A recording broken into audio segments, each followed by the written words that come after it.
Hello guys, welcome to this video. ఇప్పుడైతే రైల్వేలో పెద్ద నోటిఫికేషన్ అయితే వచ్చేసింది. మీరు ఫీజు డీటెయిల్స్ చూడొచ్చు. డేట్స్ అయితే 10th సెప్టెంబర్ నుంచి స్టార్ట్ అయ్యాయి and last date 21th September. Application fee అయితే 21th సెప్టెంబర్ లోపల మనం కట్టేసేయాలి. అండ్ ఈ రోల్స్లలో మొత్తం జాబ్స్ అన్నీ వేకెన్సీస్లో ఉన్నాయి. ఈ ఆఫీసర్స్ మొత్తం మీరు అప్లై చేసుకోవచ్చు. కనుక ఎలిజిబిలిటీ ఇక్కడ వచ్చింది చూడండి. మీ ఏజ్ లిమిట్ అండ్ మీ క్వాలిఫికేషన్స్ అన్నీ కింద ఉంటాయి.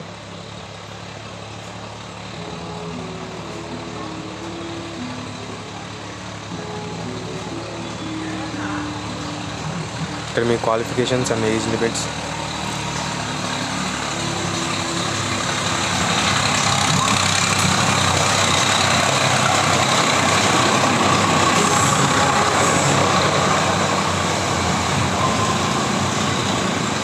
ఇక్కడైతే టోటల్గా అప్రాక్సిమేట్లీ 10,000 సీట్స్ పైనే ఉన్నాయి. 10,000 వేకెన్సీస్ ఉన్నాయి. ఇంకా అప్లికేషన్ లింక్ కావాలంటే కామెంట్ సెక్షన్లో కామెంట్ చేయండి.